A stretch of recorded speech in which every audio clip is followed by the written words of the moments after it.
finally inspired by the cicadas, a little bit.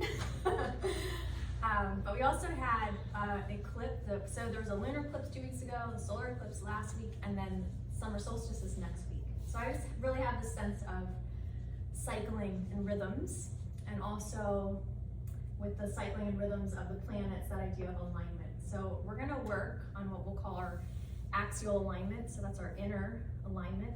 And this is a class that I do, I try to do pretty regularly because I think it's very important to really be aware of how the pelvis, the ribs, and the head are relating to each other. And I also think it's pretty easy for them to get off balance. So based on our habits and injuries or discomforts, just if you shift the way you hold your body because you have a sore spot or a limitation, that imbalance can get locked in your system. So taking some time to reflect and really feel deeply about how your balance and alignment is working, I think is really helpful and important. One way that is very common is that our head gets forward. So when our head gets forward, we don't want to look at the ground, we look up. So these muscles in the back of the neck get really tight because of that forward position. So we're going to put a lot of emphasis on making sure our ribs and our head are stacked right on top of the pelvis. Now, I also am feeling this kind of, I'm going to sound woo-woo for a minute, global conscious shift, right? That we've come out of this pandemic and everything is everyone's trying to get back to normal, but there's some things that aren't ever going to be normal. They're going to be totally different. And I don't think any of us have been in this kind of new phase yet long enough to even guess. And so that reminded me of the cicadas, right? Like they've been living under the ground for 17 years and there's a whole life under there. I think for a lot of them, they molt like 5 different times under the ground before they come up and molt that last time above. And I've enjoyed watching them, and I feel like in the beginning they were kind of really cute, like they just didn't know what they were doing, and they're friendly and flying around, and that's kind of where we are as globally coming out of this time where everything's shifting. And I think we always kind of want to know what we're doing, and we want to have this line of progress, but sometimes we just can't be there. So I want to just honor that. And also say, I think it's my least favorite time of the cicadas because they're real screamy and real horny now. So it's like, ah! So there's that too. The grand hurrah. All right, so we're going to work on physical alignment, but I'm also going to cue this kind of inner energetic alignment. We'll work a little bit with the chakras, but I don't want to overwhelm the thought process because we've got 7 chakras. That's a lot to balance. So once we're going to do a laying down meditation, I'll kind of get you into the zone. So go ahead, lay down. Make sure you're comfortable, and you can lay however you want. Knees bent or legs straight. Your arms in whatever position that you like. When I'm resting, I like the constructive rest position, knees bent, feet wide, knees knock-knee together, and then hands on ribs. So your elbows are bent, hands rest on your ribs. And I want to acknowledge that I just kind of spewed out a lot of inspirational information. And so I want to give you an opportunity to kind of just hook on to something that feels meaningful to you personally, whether it's something that I said or if it's something I said that sparked a thought in your own mind. So we've got this big field of inspiration for today's practice. What feels inspirational for you in what you're going through in your life today, this week, this month?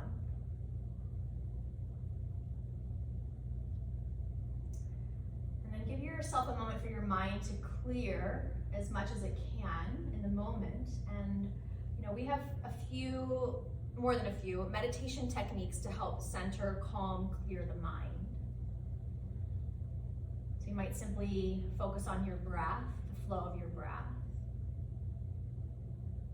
You might focus on the sensation of your body beginning to relax into the support of the earth beneath you. You might have another meditation technique that helps center and calm and clear your mind.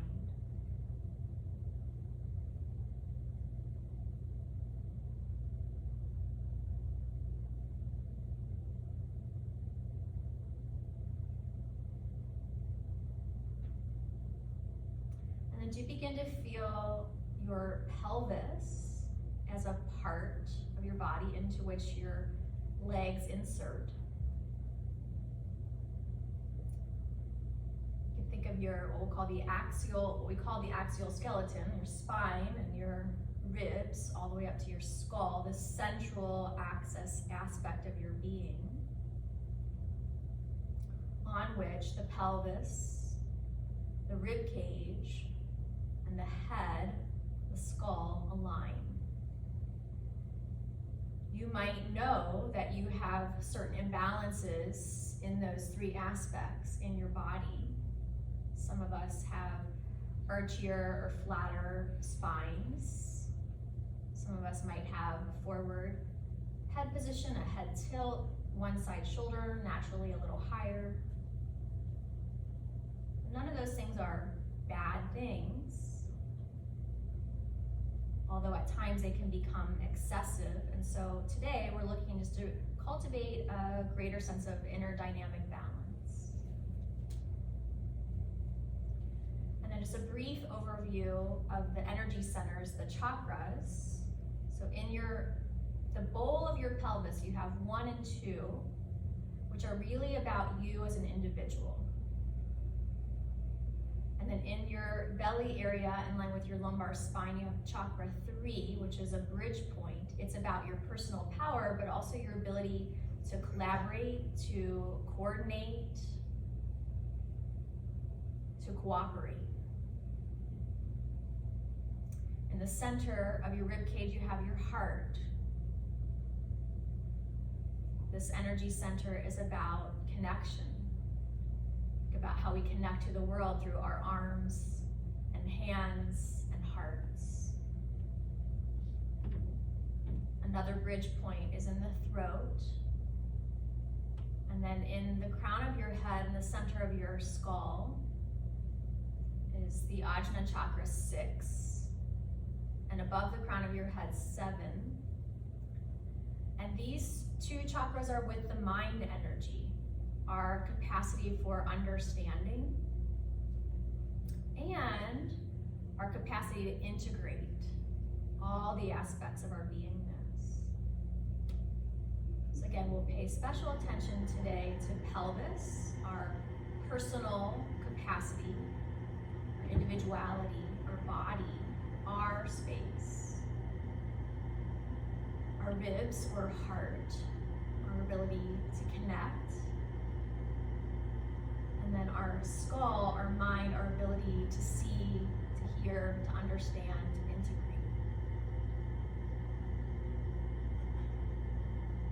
You might take a moment to think about what those aspects feel like in regard to energetic balance. Your body, your heart, your mind. Is one dominating recently? Is there some capacity to shift so you feel a greater sense of inner balance in your own individuality and your ability to relate to the world? And that's a giant concept, and probably not something that fits in an 1.5-hour yoga class. But maybe this will open a little bit of a door for consideration over the coming days or weeks, of how you might create a balance within yourself that really feeds you and helps you feel whole and harmonious. So we're going to bring movement in now, and I just want to start by giving you space and time to stretch out in the way that feels good for you. So I will give you some cues of some ideas, but preferably you're feeling into your body and moving in a way that feels good and supportive for you to begin our practice.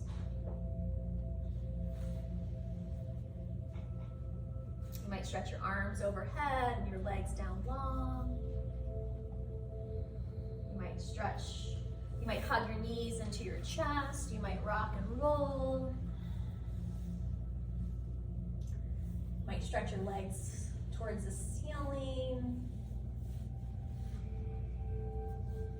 You might roll your wrists and ankles and wiggle your fingers and toes. You might stretch your arms out, windshield wiper. Take a moment to really have a sense of softening into your body, softening your tissues, knowing that as we soften those tissues, they will be able to stretch a little bit more. We will have a greater sense of freedom, of range of motion.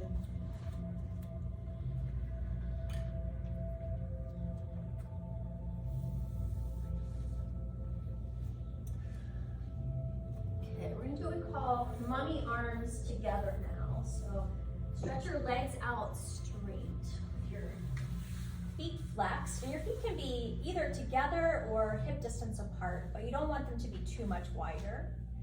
And before we do anything else, notice what has happened in the relationship of your pelvis, your ribs, your head, where your spine has arched or flattened. And really we're just gathering information and observing, not needing to fix or correct anything right now. Reach your arms to the ceiling, squeeze your elbows straight and spread your fingers out, and really think about extending your fingers so you have energy in your hands.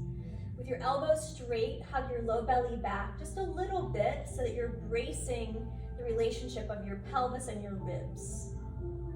And then press your shoulder blades to the floor and feel the relationship of your rib cage and your head through your neck. There should be a tiny concave curve in the back of your neck. So you might lift or tilt your chin down to give yourself that little bit of a lift and a long neck. With the shoulder blades pressing down, your belly hugging back, stretch your arms overhead slowly and notice if your spine shape starts to change. For a lot of us, the low back will get a little archier. For some of us, our neck will get flat. Try to keep those little lifts in the low back and the back of your neck. And just notice how far your arms can actually go while you keep that core balance, that axial balance. It might not be all the way to the ground. Good, everyone. Give your knees a good hug into your chest. And then we're gonna find our way next to all fours. So you can rock and roll your way up, or you can just roll over to your side and come on up. And we'll take a few rounds of basic cat-cow, arching and rounding.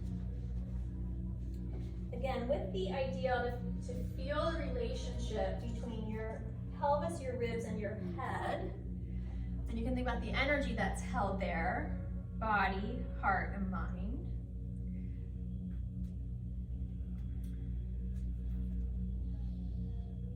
Find your way to neutral, or what feels like neutral for you. And then we'll stretch the right leg straight back with the toes tucked under. Shift your weight to your right hand, bring your left hand to your low belly. And remind yourself to keep a little bit of low belly tone there. Slide your left hand to the curve of your lower back and make sure it actually has a little bit of a curve. Make sure it's not a collapsed curve, so it's just a small, long curve. And then lift your right leg up and back behind you, working to keep your hips square, your spine long. And then extend your left arm straight forward in front of you, just working to hold that there. This exercise will strengthen the tiny little muscles that keep your spine aligned. Good, bring both hands to the floor, sweep your right leg behind you to the left side, press your hips to your right, let your head swing to your left, and just enjoy a nice long stretch for the right side of your body. Good, come back to all fours, we'll do the other side. Taking your left leg back behind you, toes are tucked under. Shift your weight to your right hand, bring your left hand to your low belly. Hug it back gently, and then use your right hand to check the actual curve of your lower back so that what you feel from the inside matches what you feel from the outside. Good, and then float your leg, try to keep your hips square, and try to keep your spine in that position that it was momentarily ago.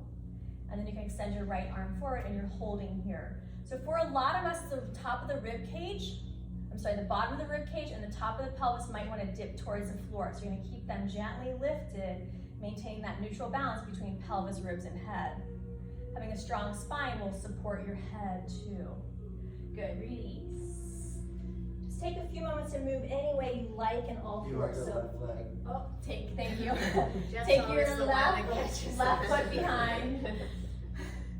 Left foot behind, and press your hips to the left, head swings to the right. Thank you, Jeff. Good full deep breaths. Every time.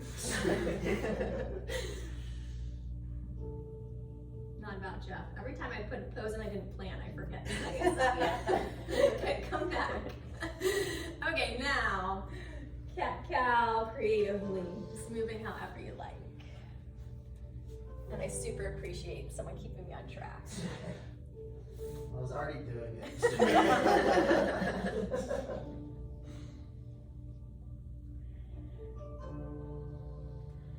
So a lot of times, tension in the right or left side of the body between the rib and pelvis can be the thing that shifts us a little bit too. It's a good place to pay attention to, even though a lot of our focus is forward and back today. Okay, we're coming all the way to our bellies, and we're working on that deep inner core spinal alignment again. So you're gonna put your forehead on the floor, your feet point straight back, toes, so your toes are pointed, so all your toenails are pressing to the floor. Try to make sure the pinky toenail is pressing down as powerfully as the big toenail. Everyone looks great. Arms go overhead, reaching forward. Press into your fingertips or your palms and push your forehead down to the floor. And then have a sense of feeling your pelvis, your ribs, and your head. So in this position, your chin is moving down to the base of the throat, but the floor prevents you from going into forward head position. So this allows you to lengthen those little tiny muscles in the back of your neck. So you do want to think about moving the chin down to your chest, but feel the way that the floor makes it so that your head can't go forward. And then we use our bandhas to support that deep inner core alignment. Tip of tailbone down and forward to the pubic bone. Low belly hugs in and up, and chin is to the base of the throat. Take another breath here. And then you're gonna float your head up. Let yourself begin to look forward, but notice where the point is where you feel like the neck gets very short. And we're gonna try to resist going there. We wanna keep the back of the neck, we're gonna lift the head, but keep the back of the neck long. And then we're gonna take our arms wide out to the sides, our flying cicada pose. Holding here. Notice what happens to the front head of your arm bones. Try to keep them lifting up and rolling back. Your back of your shoulder blade muscles, good and strong. Take another breath here. Fold your arms in, chaturanga arms. The elbows bend, hands are by your lower ribs. Squeeze the elbows in, hug your shoulder blades back. Check with that deep inner core alignment. Have you relaxed your belly so the low back is a little more archy? And if you have, keep strong in your inner core. And then we're gonna try to press up, hips, ribs, and head, lifting at the same rate. Good, and then back to child's pose, hips back on your heels.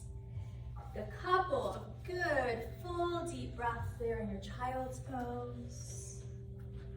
Let your brain have a good break here because we are working our minds at a pretty significant amount today. Let yourself be in that space of feeling in your body, of feeling emotions from the heart, but also the physical sensations. And a lot of times those things can get wrapped up in each other even though they might be coming from different places. We're gonna come to puppy next. And if you're able to, I'd like you to be on fingertips for this one. So fingertips pressing down, the palms of your hands lifting up. And we're gonna pay special attention to our head placement. So just notice where your head is as you came naturally into the pose. And then lift your arm bones up, armpits lift up. Look forward over your fingertips. So now your head is up and the back of the neck is short. Try to keep your head up, but move your chin to the base of your throat so your neck gets long without the head moving to the floor. It's a little tricky. Our body is probably not really very used to that sensation. So the chin is down, but the neck is up and long. Good. Glide your hands back just a little bit, palms flat, and come into a downward facing dog. Again, it's another brain break. So you can just move however feels good for you. Of course, you can keep thinking about this theme of today's class, relationship of head and ribs and hips.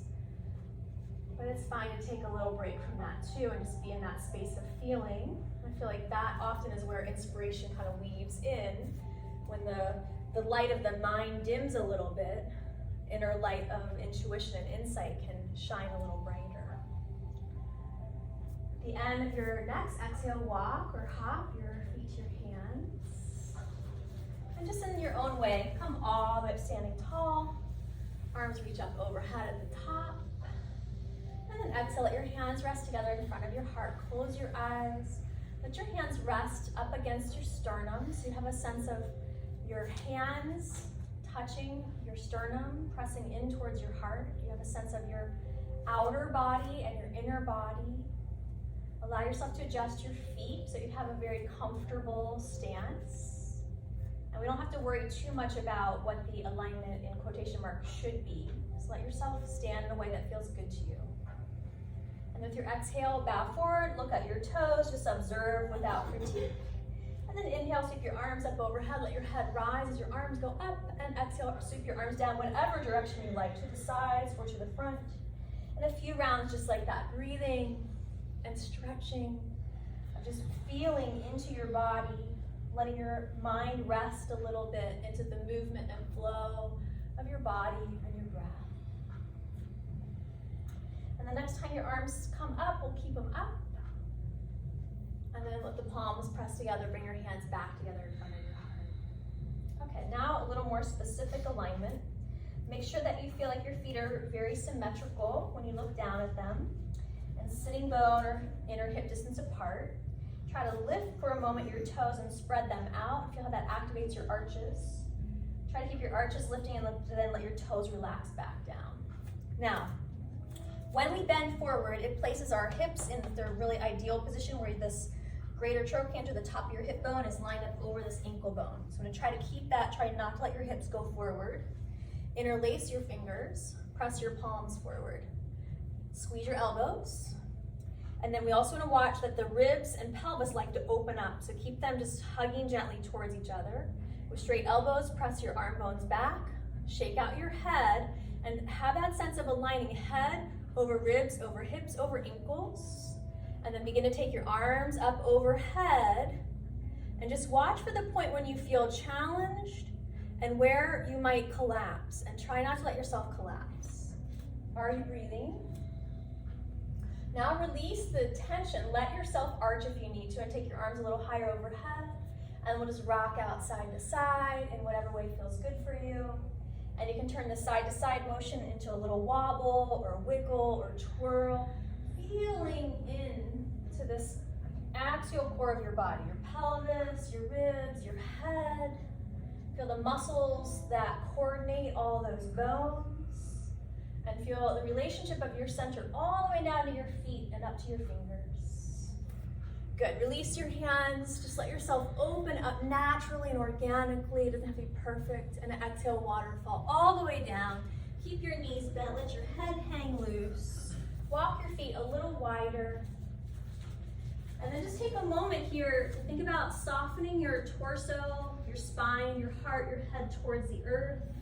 Take a moment of gentle humility in your body and mind. Feel free to sway, to rock, to shake anything out. Good. And then head on back to downward facing dog and just take a good brain break for yourself. Just a moment here. Feel free to hold steady or to move.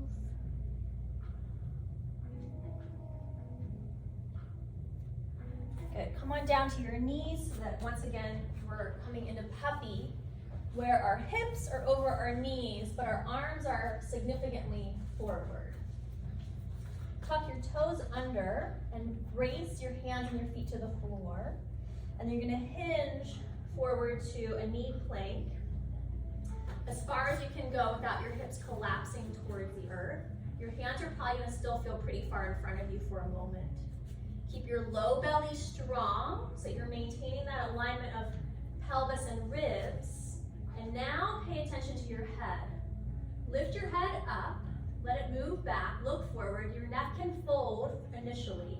So your head is as far back as it can go. And now try to keep the back of your skull back, but tilt your chin down without letting your head collapse forward. It is tricky. It is really hard if we're already tight back there. Good, we're gonna walk your hands back underneath your shoulders. Have a sense of finding that alignment of pelvis, ribs, head, and then bend your elbows straight back, slow lower all the way to the floor. Reach your arms forward in front of you, forehead to the floor, point your toes. Have a sense of aligning your inner core, physically and energetically. Body, heart, mind. Float your head up, keeping the back of your neck long. If it works in your body, lift your arms straight up off the floor. It is hard to do that. Swing your arms out to the sides like the flying cicadas. And then reach your arms straight back behind you. Now you're in locust pose. Good, full deep breath. Keep the low belly strong, your inner core aligned, head of arm bones back. Place your hands for chaturanga. And then your choice, sweep up into cobra if you like, and then head back to downward facing, either child, puppy, or downward facing dog. Take another moment just to rest into the moment, to rest into your body, to really be in your own mental space. So yes, I'm here to guide you and to inspire you, but I hope that you're paying attention to what you're experiencing inside as well.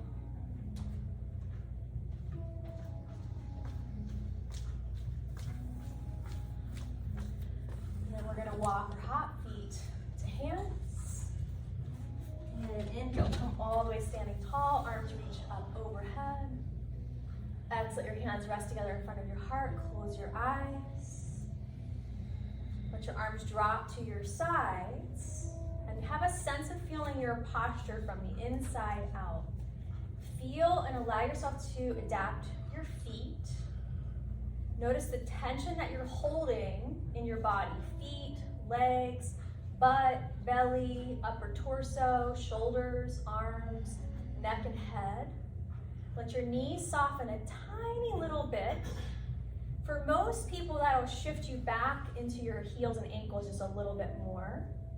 Let your knees stay very soft. Have a sense of a very subtle current of energy from the first chakra, the base of your pelvis, energy moving up to support the extension up of your spine. Have a sense of your heart and crown energetically opening. And just take a few moments to breathe in this place where you're balanced with hopefully as little effort as possible. Inhale, sweep your arms up overhead. Reach powerfully now.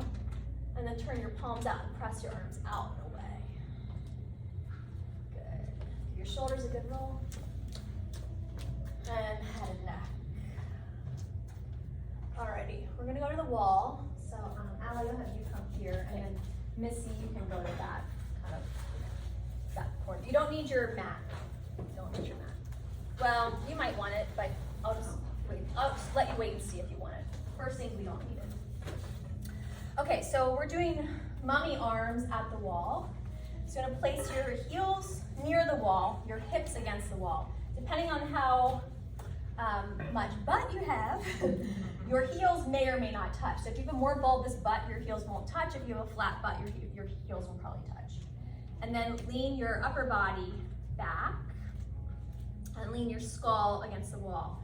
And begin to have a sense of what's touching and what's not. And then take one arm and slide it behind your back. And so for me, I'm very archy back. My whole arm can get under there. That's too much. They say like this much of your hand should be able to go back there. Okay, so if you have an extreme amount of arch in your lower back, give your belly a good hug in while you try to keep your shoulders against the wall. And then for your neck, same thing. It will have more space. Make sure you have space. Make sure you have space in the back of your neck. Okay, now take your arms straight forward, elbows straight, and press the shoulder blades back. Try to stay super strong in your core and begin to extend your arms up overhead. Don't cheat. So it's not important how high you get your arms. It's more important how much core integrity we're holding here. Check out your arms. Notice if your elbows bent, if they went out to the sides, and try to keep them straight at the elbows and shoulder distance. And so you're just observing like how much you can actually take your arms overhead without collapsing in the core. Good, relax your arms down, shake everything out. I do want to say for normal everyday movement, it's fine for you to arch your lower back. We're just working on specific things here.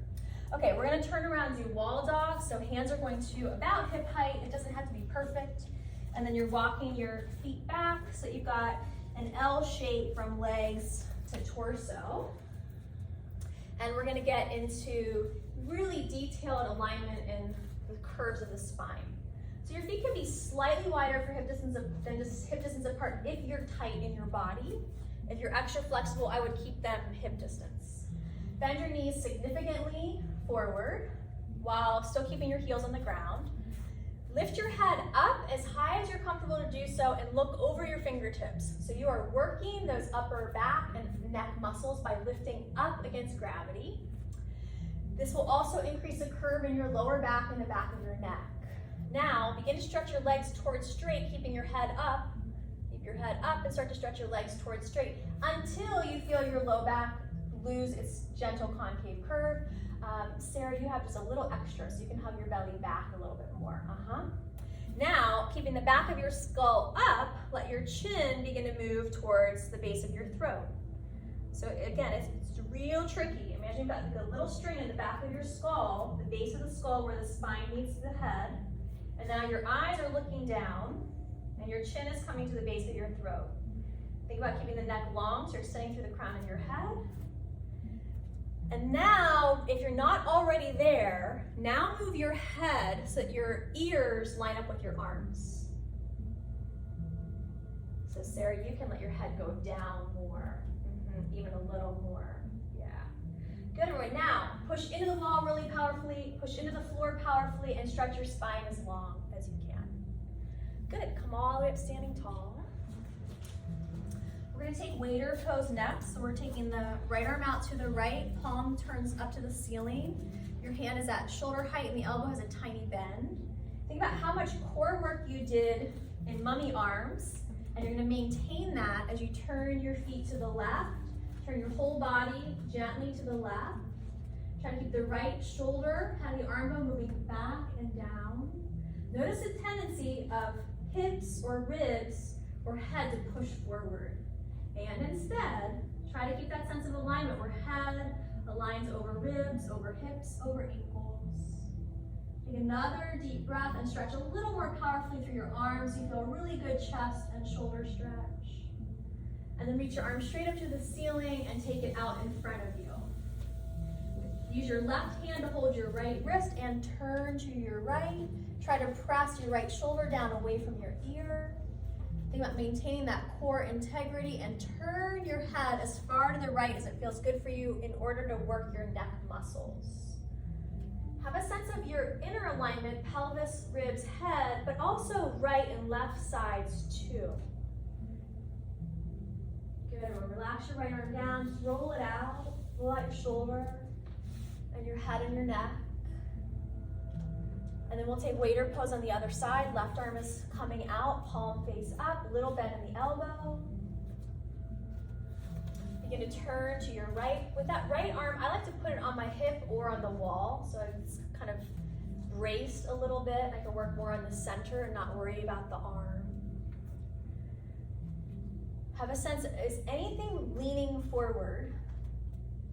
And if it is, can you center back? So you have that inner alignment, head, heart, hips, ankles. And then a little more powerful extension of the left arm back behind you while you think about pressing the shoulder down away from your ear and turning your head as far to the right as it feels good. You all look great.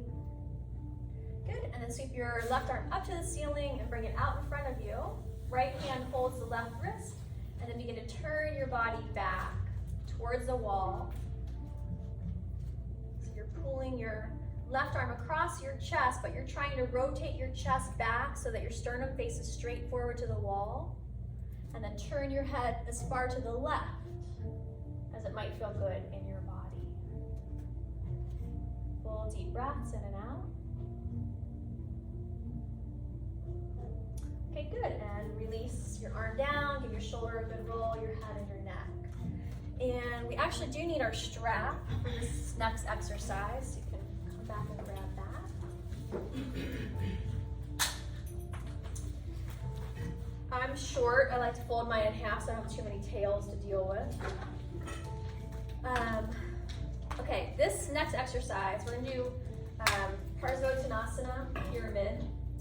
This is one where I will often see people overworking it. So I want to remind you that we're doing it today for the upper body. So you're going to feel a hamstring stretch. You'll get an opportunity to stretch them deeper later.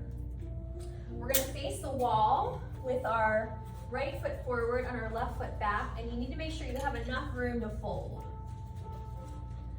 And then you're going to take your strap into your right hand overhead and your left hand behind you. Place your left hand directly over your sacrum, so it's pretty low. And then your right hand, right where your spine meets your skull, the occiput, that base of the skull. And then feel where the strap is touching your body and where it's not touching your body. And now see if you can maneuver your body so that the strap touches your mid-back. But it does not touch your lower back, and it does not touch the back of your neck. And then keeping your hips square, you're going to hinge and forward fold and try to keep that pressure. Your bottom hand is too high. It's going to go all the way down your sacrum, all the way super low. So again, you're going to try to keep the strap touching your mid-back, but not your neck and not your lower back. So if it's touching your lower back, you've dropped your head too far forward. So you'll need to keep your head and shoulders up. Yeah, good work. All right, come on up. That small detailed work is really hard, so that's what makes you guys all advanced. Okay, other side, left foot forward and right foot back. And then the top hand again is right on the base of your skull, and the bottom hand's all the way down on your sacrum, near your tailbone. So we're using this more about keeping the spine aligned in movement and less about stretching anything. Square off your hips. Maneuver your head so that your spinal curves align so that that strap is touching your mid-back only. And then begin to hinge and forward fold and see if you can maintain the same pressure you had standing upright. The challenge of this pose is that people tend to drop their head and shoulders forward. So in keeping your head and shoulders up and back, you're going to keep working those tiny muscles that support your spine. Garava would lift your head and, yep, there you go, good. Another breath or two. Okay, good, and come all the way up. You can put your strap aside. We're gonna do downward dog, pyramid legs upside down, and then we will go up to handstand if you want to. So if you want your mat for that, you can have your mat for that.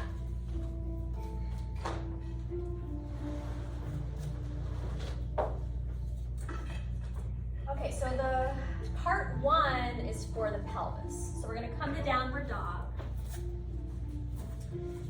Do take a moment to think about your head position and think about when we did wall dog, how we got that head position. So we want generally the ears between the arms and the front of your throat and the back of your neck equally long. And then walk your right leg up the wall behind you with your right knee bent. So again, it's not about a hamstring stretch.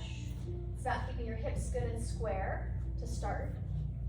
And then begin to stretch your top right leg more straight, but try to keep your hips squared off. The tendency will be for that right hip to lift and rotate out. So think back to our early bird dog, where we kept the hips level and the spine well aligned. And then if you want to challenge yourself a little more here, you can put your left heel flat and work your right leg a little higher up the wall. And then at any point in time, if you want to practice lifting your bottom leg up to meet the top leg to go into an inversion, you can do that.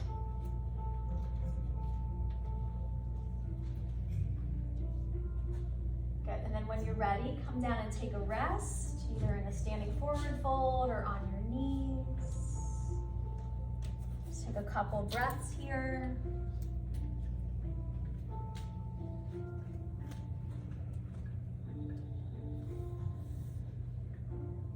Let's take the second side, so you're coming back to downward dog.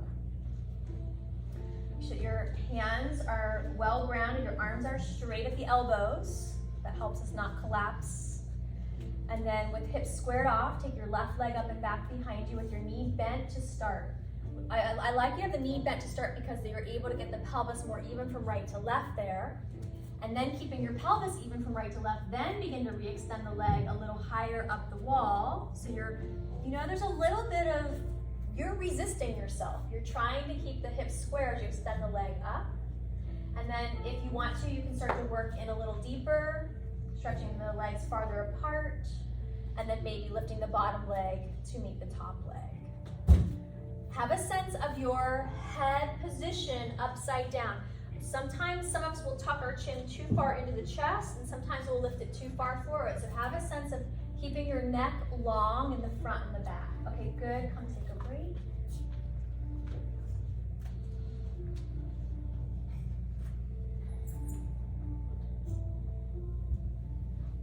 Give your wrists a good roll and wiggle your fingers.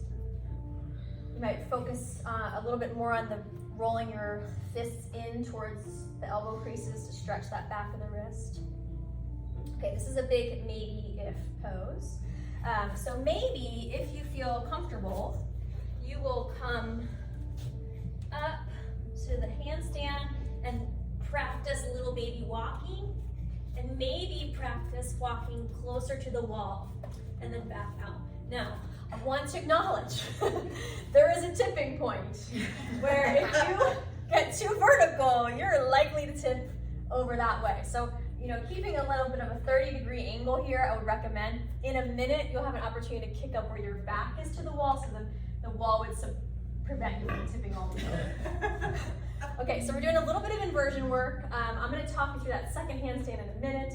If this does not feel like a good idea, you can just hold here. You can do any other inversion. You can work legs up the wall for an easier choice, and this is a really nice way to work what we're working on today, head, ribs, hip alignment. Okay, so for a moment, just a little bit of play. If you're working the handstand, you're just gonna practice lifting one hand and then the other. I need to get my notes.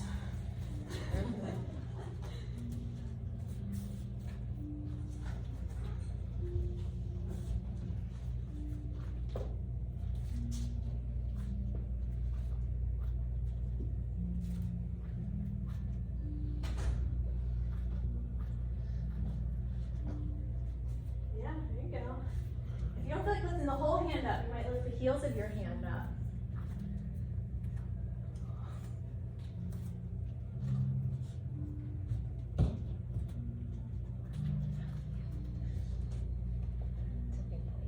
Okay, come take a break.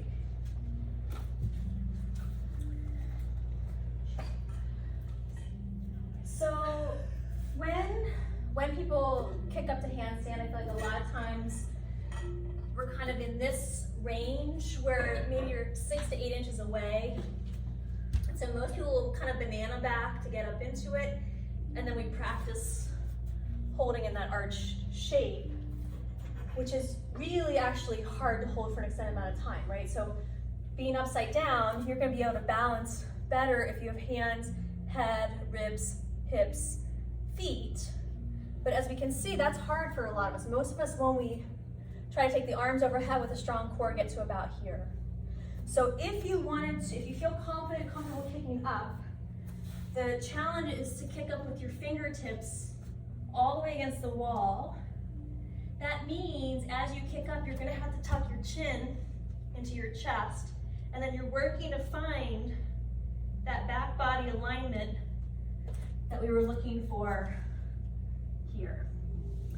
Okay, so you can repeat anything that we've done up to this point, or you can give kicking up a try. And if you're here in the room and anyone wants help kicking up, I'm happy to do that too. Just a little upside down play.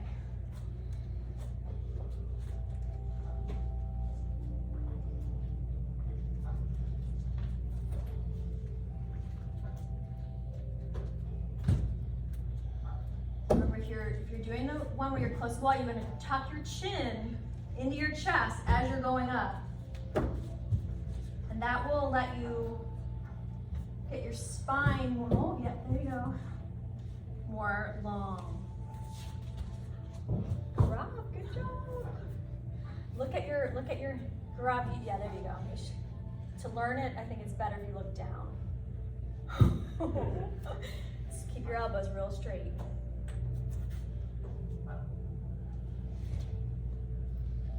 You want me to help you get all the way up there? Okay, which foot are you kicking? Which one's going out first? This side.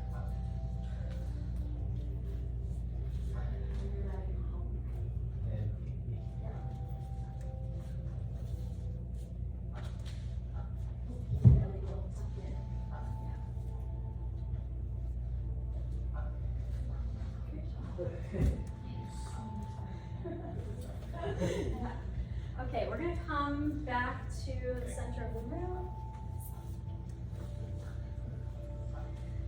And your shoulders a good roll on the way.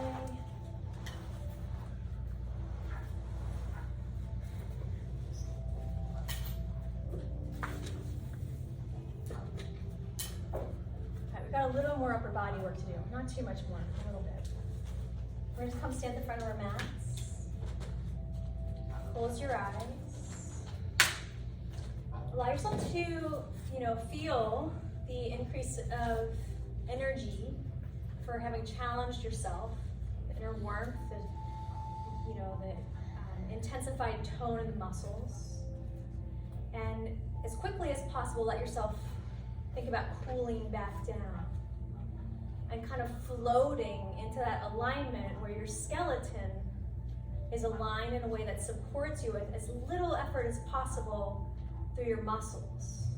So your muscles can relax. That will increase agility. With your exhale, release your hands down, breathe and reach your arms up. Look up for a moment. And let the looking up for a moment help you to get your arms over your hips. Notice how much your back is arched without critique. Try to keep your arms as much overhead and your elbows straight and shoulder distance as you can, and then see if you can look forward and hug your belly back. You should feel a little bit of activity behind your shoulder blades. Stretch along, take a deep breath in, and then exhale, waterfall down and relax, let your head hang. Step back to downward facing dog. Think about our wall dog, and we're gonna repeat that in downward dog. So we're in down dog. Check your hands, make sure all your fingers are spreading out evenly forward. Bend your knees nice and deep, and lift your head up as high as you can. Lift it up and look forward. So it's very contracted in the back of the neck. Begin to stretch your legs more straight. And then let your chin come down the base of your throat without dropping your head forward. Again, remind yourself that's a tricky movement.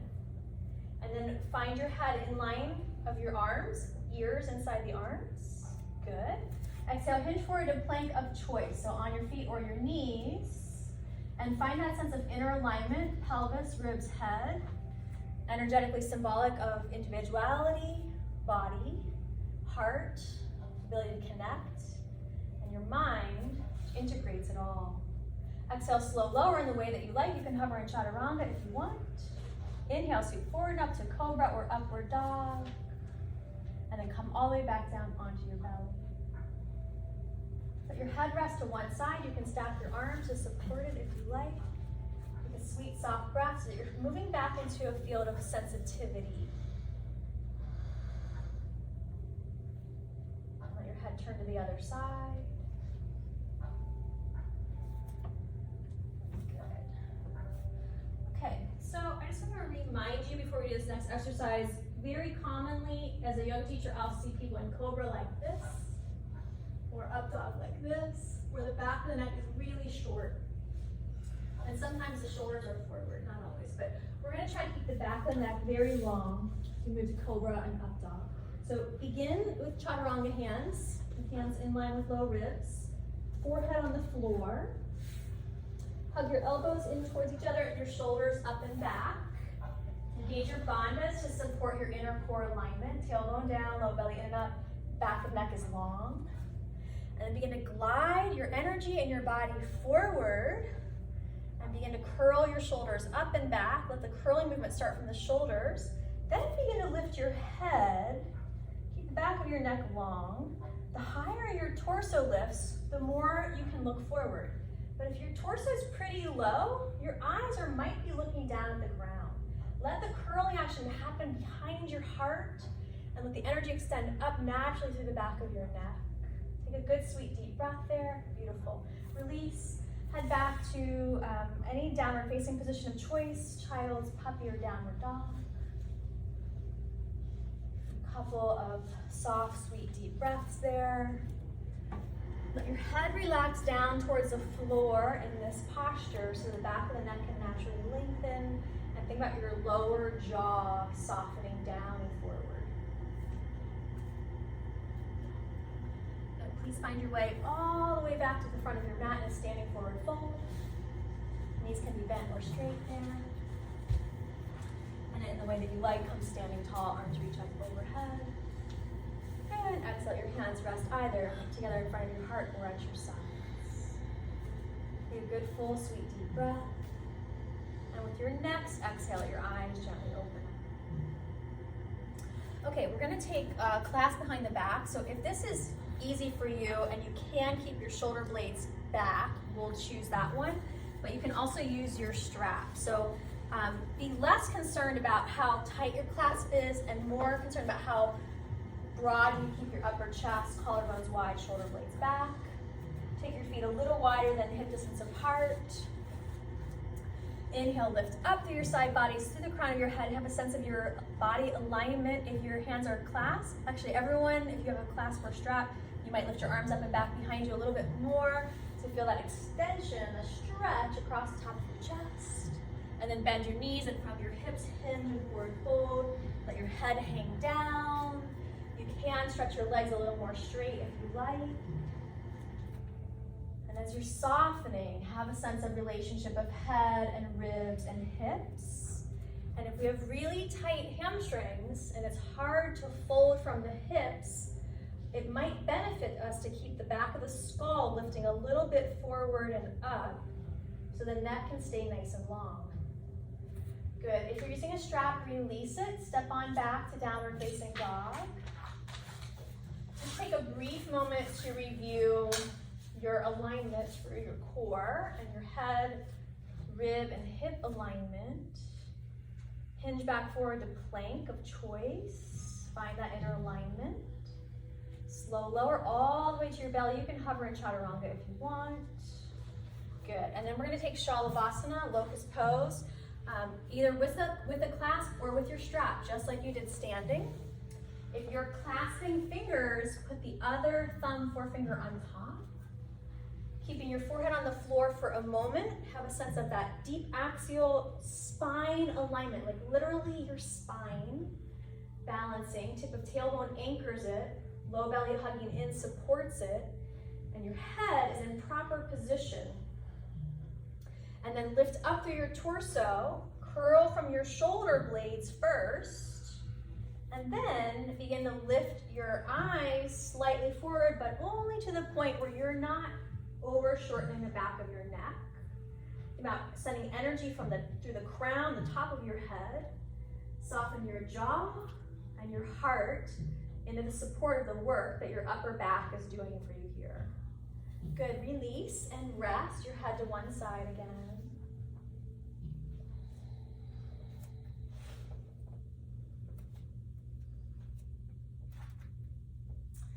Okay, this is a new way for us to practice Shalabhasana, and if you are not able to clasp, you'll just let your hands float and not worry about this block. So we're gonna come to Shalabhasana and you're gonna hold the block between your hands and then float up and we'll hold it. And you're gonna get a nice tricep workout for placing your hands on the block there. So take your block to your sacrum. Look for, if you're in the room, look for it real quick. Try not to grip it. As much as you can, just try to use your hands rather than use like flat hands instead of grippy hands, if you can. Okay, so hands are coming behind you. Either you're holding the block or your arms are just floating free at your sides. Think about your inner alignment and come upright into Shalabhasana, legs pressing down for this one. Are the arms extended? Mm-hmm. And then squeeze the block really strong. Yeah, you feel it. Try to keep the heels of your hands on the block if you can. Try to keep your shoulders rolling back. Okay, good, relax. Rest your head to the other side. I hope at home you had as much fun with that as you did in the room.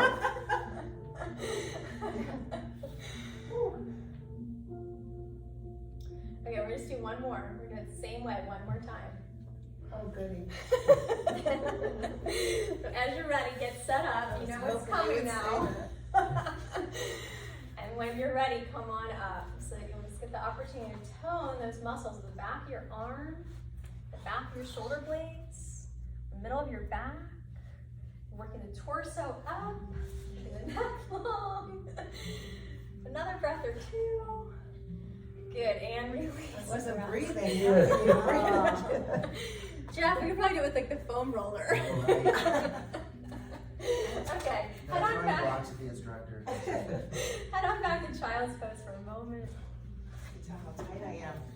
Holy cow.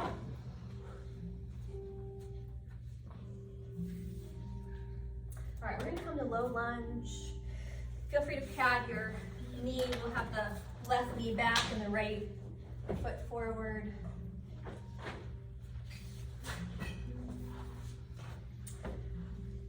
Bring your hands together in front of your heart for this one.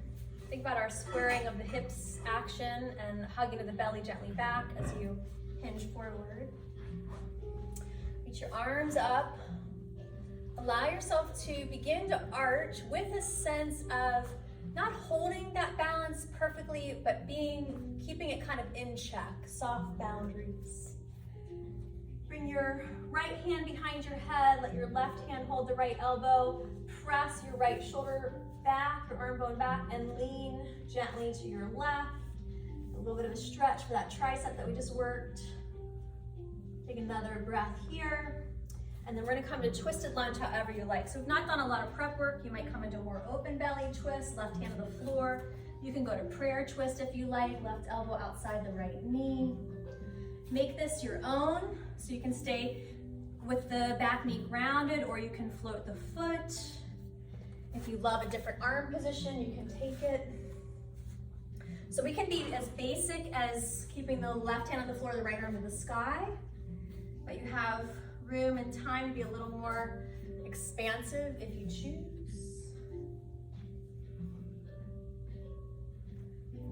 Good, release.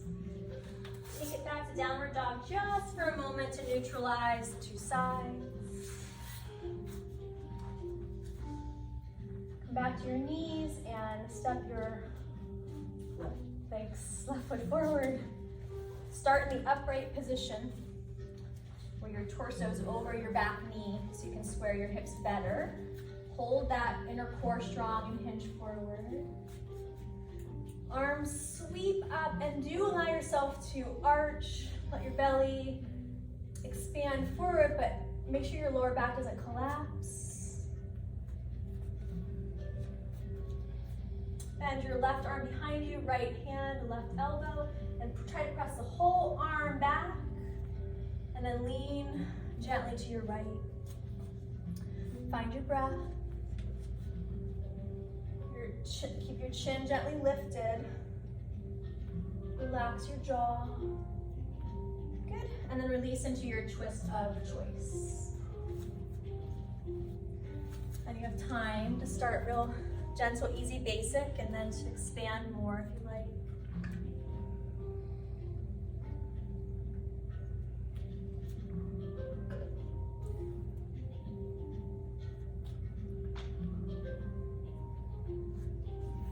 couple of breaths. And then when you're ready, you can head on out to downward facing position, down dog, puppy, child. If you want to grab another vinyasa, you could do that here.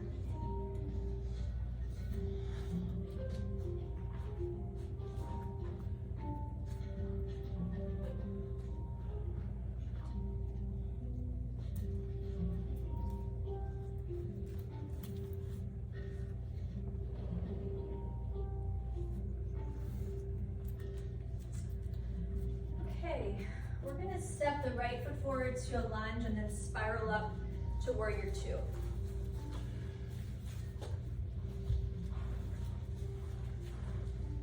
Let's bring our hands to our hips for a moment. And then look at your front foot and make sure that your knee, ankle, and toes are pointing directly straight forward. And then look at your back leg. Let your back hip roll slightly forward and down, and have a sense of the hip and ankle bones lining up. And then re-extend your arms. Now look straight forward in front of you and turn your sternum right in line with your pubic bone, and feel what happened to your right knee. For a lot of us, it will collapse forward to the big toe. So you're going to keep your knee working towards your pinky toe side of your foot as you turn your sternum and your face in line with your pubic bone. And now turn only your head, looking over the middle finger of your right front hand. Find a breath. Arc back, reverse warrior. Let yourself just be a little more gentle with your alignment there. And then hinge forward to side angle pose, right elbow to right thigh. Let's bring the left hand back to the hip. Bow forward slightly from your pelvis so your hips stay lined up with your ankle bones. Think about that inner core alignment, tip of tailbone down, inner low belly strong. Press your chin to the base of your throat. Now lean your shoulders and ribs back, and then begin to press the base of your skull back. Let your chin lift, but make sure the back of your neck does not go short. Eyes are looking straight forward in front of you. And then just sweep your left arm alongside your ear and stretch long on the side plane. A lot of people tend to do a little bit of back bendy work here, and that doesn't allow you to really stretch your back obliques very well.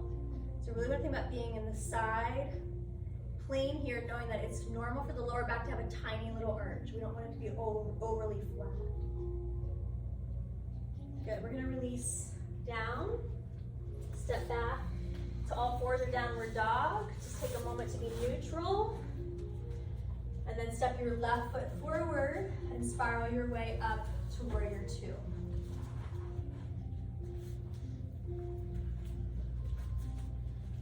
Bring your hands to your hips.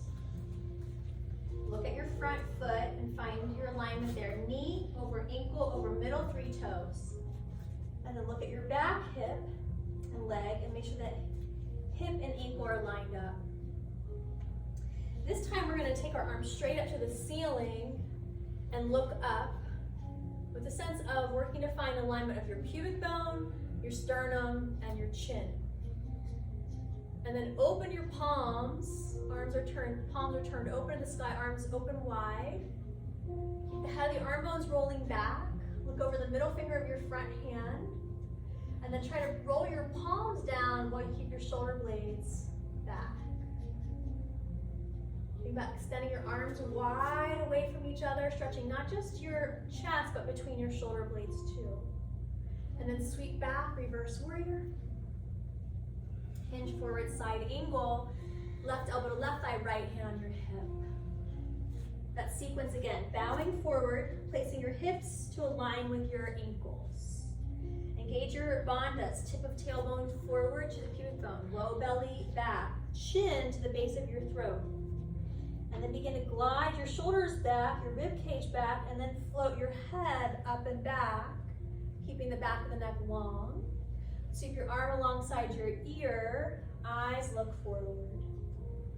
Take a good full deep breath, couple of breaths here rather, stretching your side body long. You might pay attention to the space between your right side back of the pelvis and bottom of the rib. Lengthen that part of your body. Good. Inhale, come up to the middle. Stand up and take star pose. Turn your toes out. Reach your arms out. And then exhale, waterfall down. As your hands come to the floor, you can parallel your feet. Think about the deep spine work that we've done today. Maybe stretch your legs more straight.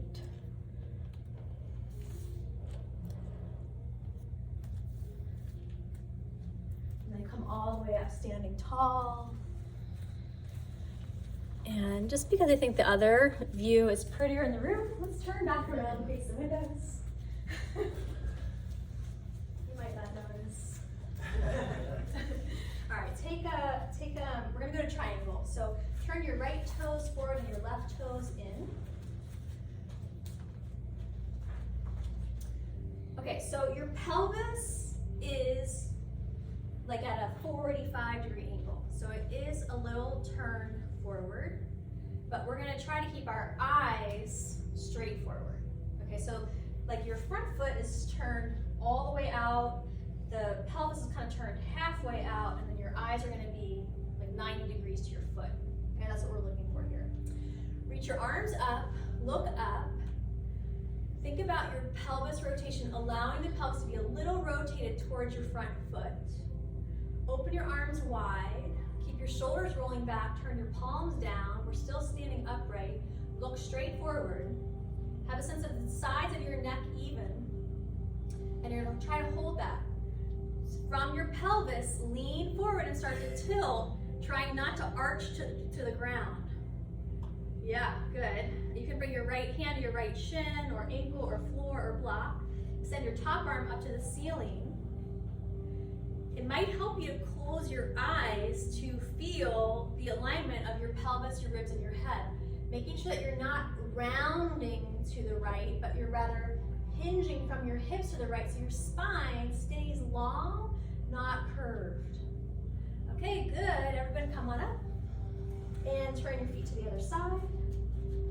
We're gonna pause for a moment to really feel that orientation of the left foot turning completely out, the pelvis turning halfway to the foot, and then you're looking straight forward. So your eyes are 90 degrees to your front foot. Go ahead and just stretch your arms out to the sides in the way that you like this time, with the sense of shoulders back and palms can turn down. And then from your pelvis, lift through your spine, hinge from your hips, and let yourself start to work your way into triangle, not letting your head drop to your left shoulder. So it's strength work as you come into this triangle pose.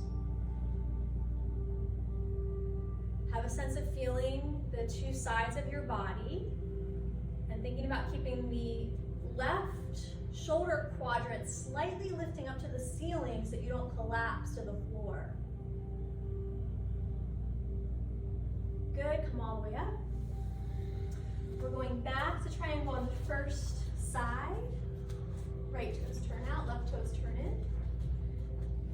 Come into your triangle. Find your head placement where your sternum and your eyes are looking straight forward 90 degrees to your front foot. Move your skull back in alignment with your ribs, and then turn your head to look at the ceiling, trying to resist the temptation for your head to move forward in space. You're really just trying to get it to pivot. And then if anyone would like to come to half moon, you can. Do cactus. Just lay on the ground, cactus. It'll work the same kind of thing we're working for the shoulders and the back. Good, come up. Triangle to the other side, taking your time. Just having a kinesthetic sense, feeling in your body, feeling the relationship of the parts of your body as you come first into your triangle pose. That you have a sense of aligning your pelvis, your ribs, and your head where your eyes are looking straight forward in front of you. And then pivoting the head so it's only rotating and not moving forward or back. So this is very fine, detailed movement for the neck. You know, the neck is a place where there's deeply ingrained habits and patterns, and there's a lot of muscle fibers that don't get activated, so the small detail work makes sure that everything is working. You can go to half moon if you like.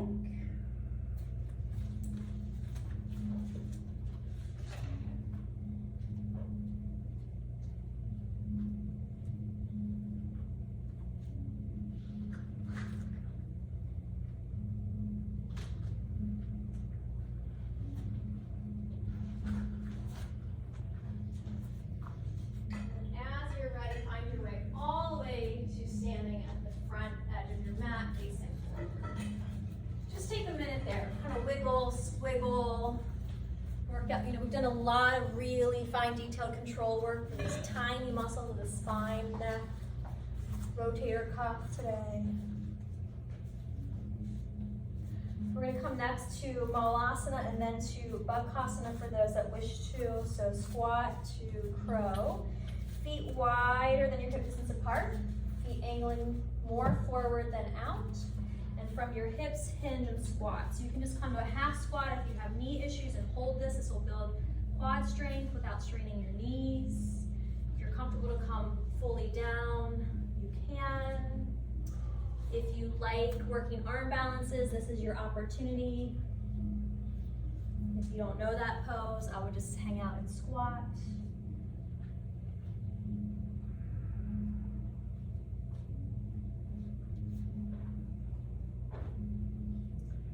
We're going to move next to our bellies. If any of you know the transition from crow to chaturanga, you can practice shooting your legs back while your elbows move. Come lay on your stomach for a moment.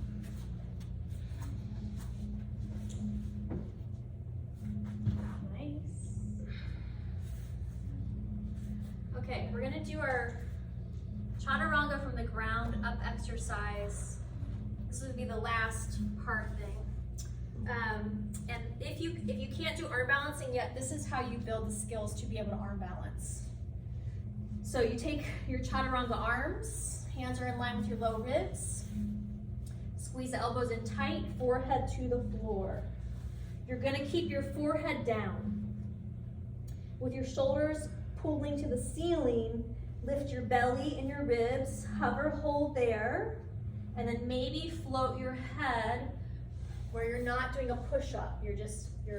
You're hovering like 1.5 inches from the floor, maintaining that position. Okay, good, relax.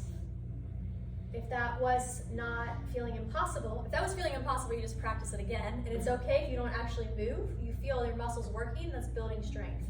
If you want to move on, you're going to do full chaturanga, so your toes are tucked under and your legs are straight. Again, your forehead stays down until you lift the whole rest of your body up. So you only have hands, feet, and head down, and then you float your head, again, without moving the torso. So forehead, hands, feet are down, then the body lifts up, and then the maybe part is maybe the head. Yeah, good. Good, okay, release.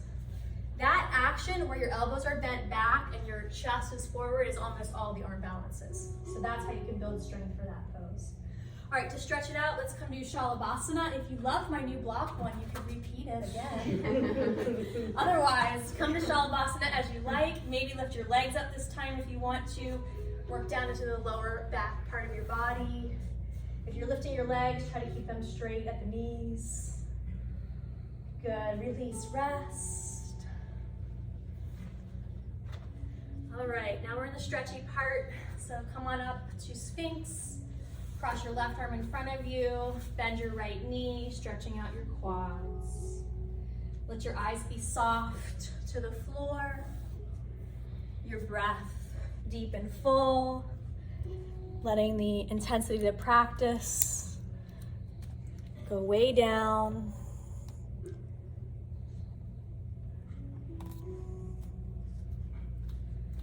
Good, release, do the other side.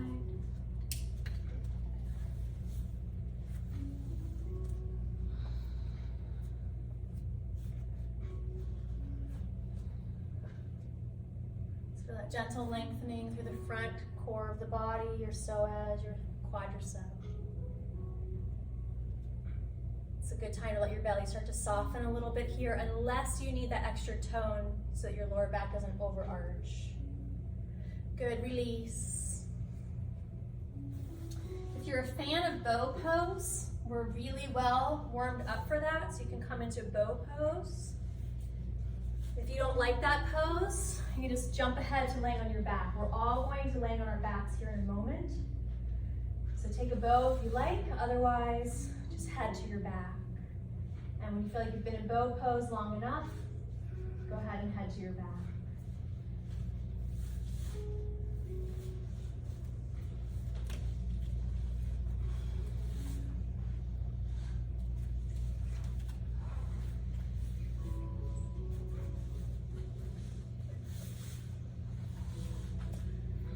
And take a fairly quick cactus pose, bending your elbows.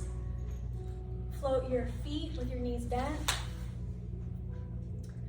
Let's take this time to integrate all the detailed work that we did today, feeling the alignment of pelvis, ribs, head, have the arm bones back, have a sense of the inner energetic alignment, your individuality in your body, the energy of your heart that allows and inspires you to connect with others and with the world around you, your mind that helps you understand, learn, grow, integrate. And then drop your knees to the right, keeping the left shoulder pressing powerfully to the floor. Keep the chin gently lifted. So you're trying to keep the two sides of your neck balanced here. Trying to not let the left shoulder pull forward. To do that, you work your left shoulder blade muscles back. And then go ahead and float your knees up and to the left. Anchoring that right shoulder powerfully to the earth.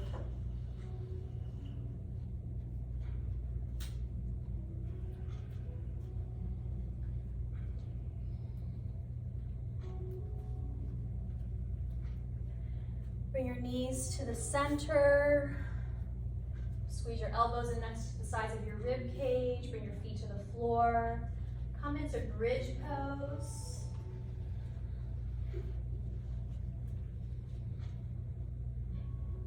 Have a sense of pelvic, rib, and head alignment here. Obviously the floor and the posture make it hard for them to be physically balanced as they would be standing up. But have a sense of the energy in those three centers, hips and heart and head. If anyone is a super fan of full wheel and you want to grab a full back bend, you could do that here. If you want to take a different version of bridge, you can clasp your hands and reinforce the Shalabhasana work that we did, working the head of the arm bones back.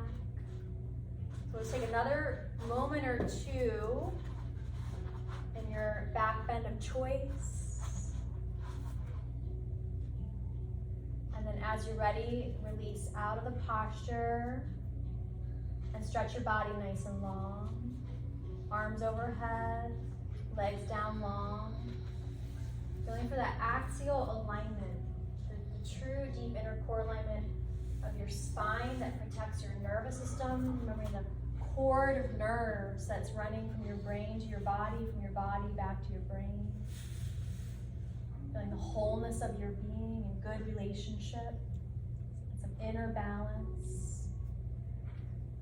Take your right leg up to the ceiling to stretch your hamstring. You can keep your left leg straight or you can bend it, your choice. You can feel free to use your strap to support the extension of your right leg to the sky.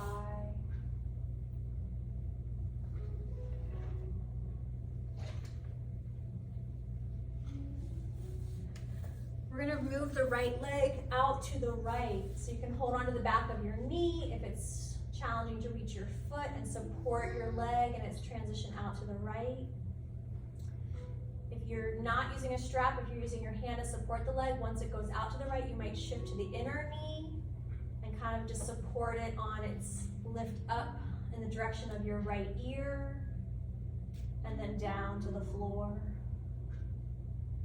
Try to keep your left leg nice and anchored. You could even put your left hand on your left hip point to physically anchor it a bit. Now, bend your right knee, cross your right ankle over your left knee, come to resting pigeon. That left foot can rest on the floor, or you can hug the left leg in tighter for a nice, deep right side glute stretch. If you have short back of the neck muscles, you might notice that your ears are kind of pulling down towards your shoulders. So you might think about pressing the chin in the direction of the base of your throat to lengthen the back of the neck muscles. We're gonna slide the right knee now over the left knee, so you're in a deeper cross-leg position. Let your legs drop to the left, your arms wide to a T. If it feels good for you, turn your head, look over your right shoulder. Take a good full deep heart breath there, your jaw relax. We're gonna take that whole sequence on the other side, bring your knees up to the center, take your left leg to the ceiling. The right leg can be bent or straight, your preference. Feel free to circle out your ankles, to wiggle your toes. Take a couple of breaths here, letting the hamstring muscles lengthen.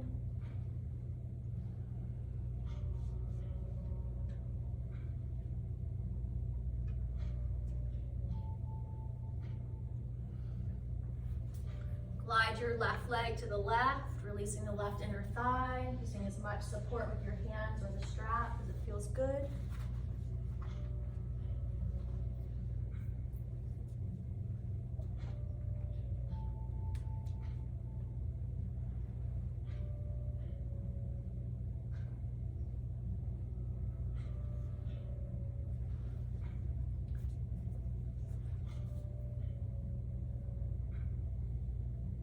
Bend your left knee and cross it over your right ankle. Come to resting pigeon.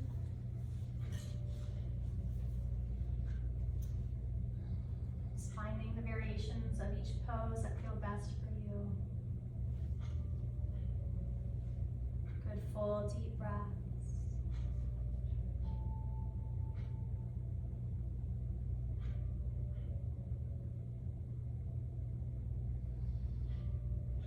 Sliding the left knee so it's crossed all the way over the right knee. Dropping your legs to the right. Arms stretch wide to a T. Head can turn to the left if that feels good.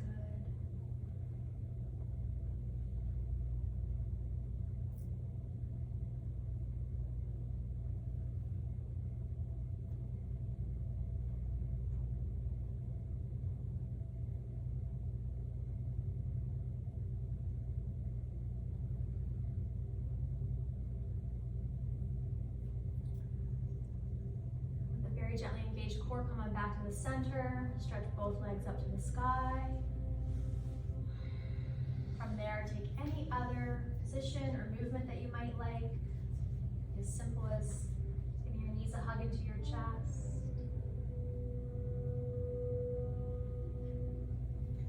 And then as you feel ready, work your way into your relaxation pose, Shavasana, where your legs are straight and wide. Arms to your sides, palms face up. If there's any other position that you prefer for resting, that's totally fine as well.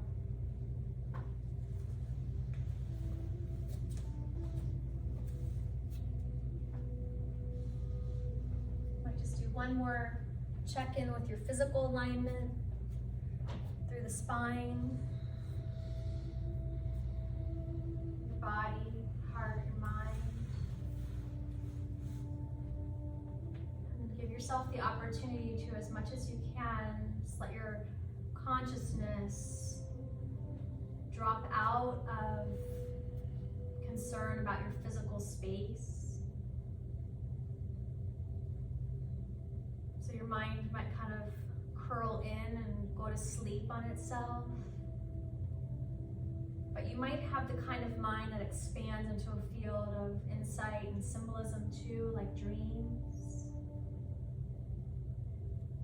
All of that's okay. Let your mind be in a space that feels free to you, unbound by time and space.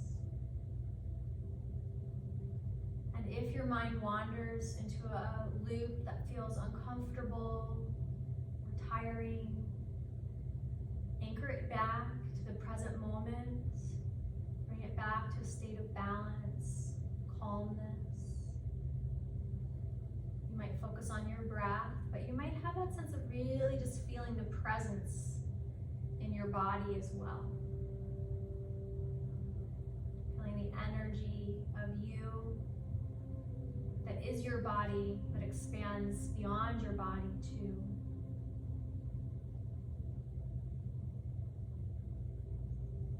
Take this time to feel free in whatever state you find yourself in your own cycles and rhythms right now.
your breath to deepen a bit more here. Feel the flow of energy in and through and back out from you. Have a sense of your inner energy flow, your cycles and rhythms that are always shifting. Perhaps have a sense of shifting them into a state that feels like a good balance for you today. Whatever that might mean for you. Feel free to bring some movement back to your body, fingers, toes, ankles, wrists, bigger movement. As you're ready, take your time to find your way back to sitting. Turning and resting on one side or the other for a moment is always encouraged. You might let your mind be open to that idea of balance in everyday life. Perhaps there's a little space for intuition to slide in, steps that you might take to keep all the aspects of your being in good alignment and balance with each other. As you come upright, feel free to top off the practice, move your head, neck, shoulders, torso. Let's go ahead and do this together. Bring your hands together in front of your heart. Take a breath in, open them wide, arc open. With your exhale, give yourself a good hug, wrap it up or rock it in. Inhale, open wide, arc open. Exhale, wrap the other elbow on top, rock it in. Inhale, reach up high, open your eyes, look up. Exhale, waterfall down, place your hands to the floor, let your head relax down. If it feels good for you, fold forward. Just take a little bowing moment there. Perhaps opening space for gratitude. We'll come back up, hands to heart center, and finish with an Om together. Breathing first out through your nose and back in.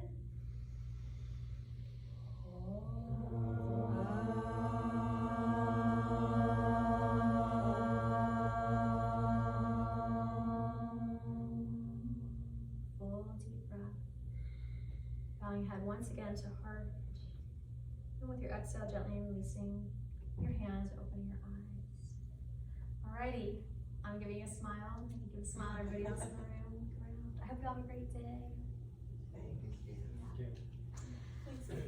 I want to mention Sarah Hayworth is right here in the front, and she's going to be teaching in a new class at Alt Park starting this Monday, 9:30 to 10:30 up in the pavilion. So that'll be new, and we are doing pre-registration, but there's a way to do it with a pass, or you can donate another way too. So, all right.